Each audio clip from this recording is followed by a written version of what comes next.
नमस्कार मित्रांनो, कलासृष्टीतून आज अत्यंत वाईट बातमी समोर आली आहे। 15 ऑगस्ट हा दिवस स्वातंत्र्य दिनाचा दिवस म्हणून ओळखला जातो, परंतु या शुभ दिनी एका अभिनेत्रीचे निधन झाले आहे।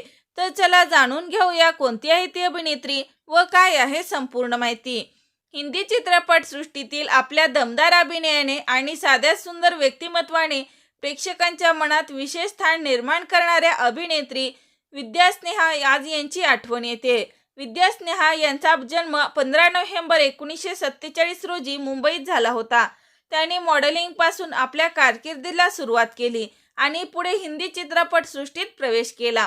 रजनीगंधा, छोटी सी बात, पती पत्नी और वो यासारख्या चित्रपटांमधील त्यांच्या भूमिका विशेष गाजल्या। त्यांच्या अभिनयातील साधेपणा आणि सहजता प्रेक्षकांना खूप आवडली। मात्र आयुष्याच्या उत्तरार्धात त्यांना आरोग्याच्या समस्यांना सामोरे जावे लागले। त्यांना रुग्णालयात दाखल करण्यात आले, परंतु 15 ऑगस्ट रोजी वयाच्या 71व्या वर्षी विद्या स्नेहा यांचे निधन झाले आहे। त्यांच्या निधनाची बातमी समोर आल्यानंतर हिंदी चित्रपट सृष्टीत शोककळा पसरली आहे।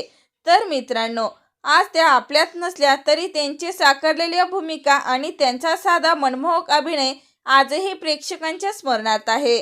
विद्या स्नेहा यासारख्या ज्येष्ठ कलाकाराला आपल्या चॅनलकडून भावपूर्ण श्रद्धांजली।